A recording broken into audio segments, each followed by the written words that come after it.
Welcome to the watch list. I'm Lindsay Melchuk. 1 million ounces at nearly 10 grams per ton, and now a feasibility study that proves it. Canagold Resources just dropped the kind of numbers that stop investor tracks.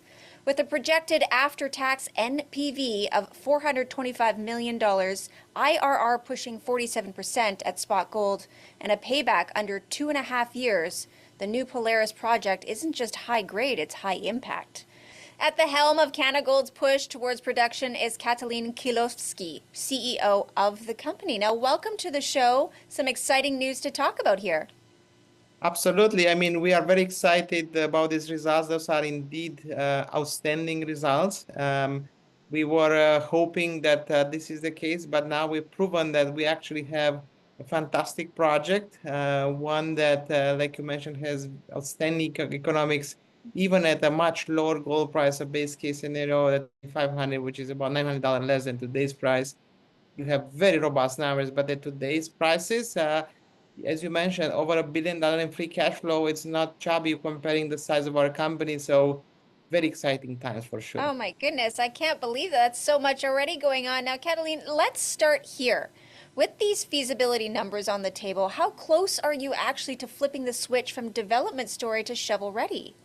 Absolutely, very good question. Look, we have been working on permitting together with First Nations, with the Taku River Cricket First Nation, with whom we've established a very solid partnership and a great working relationship, a very inclusive and respectful working relationship.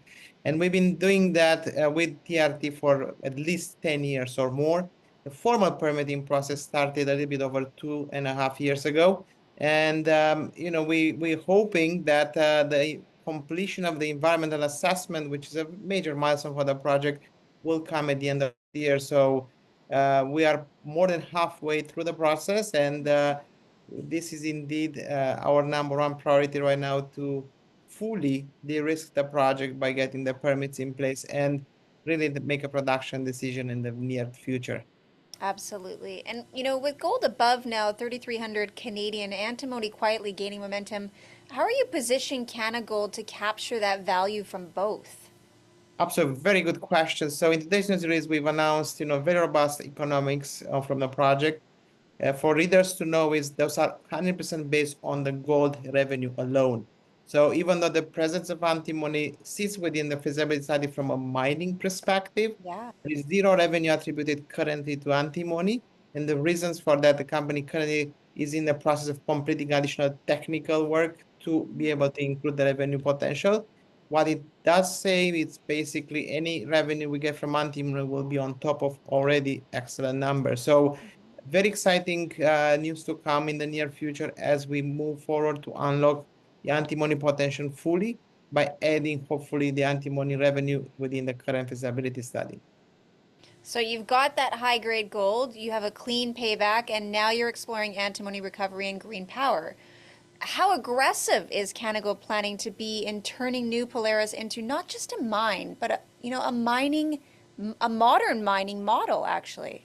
Absolutely, very good question. And actually, we made a commitment that we want to set an example. And we want to set an example both in terms of how we can create reconciliation with the First Nations and how we can collaborate with them and create a win-win scenario.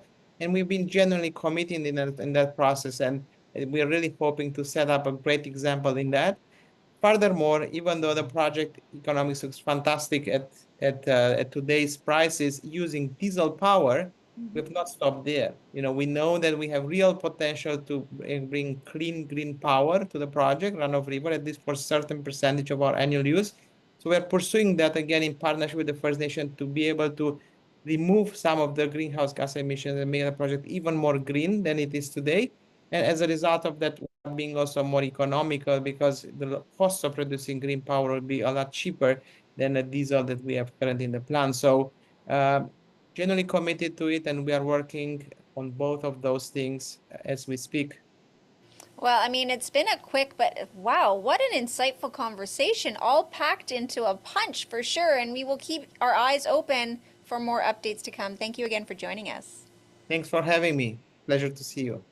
Again, that was Catalin Kilofliski, CEO of Canagold Resources Limited. To dig deeper into the new Polaris project, head to canagoldresources.com.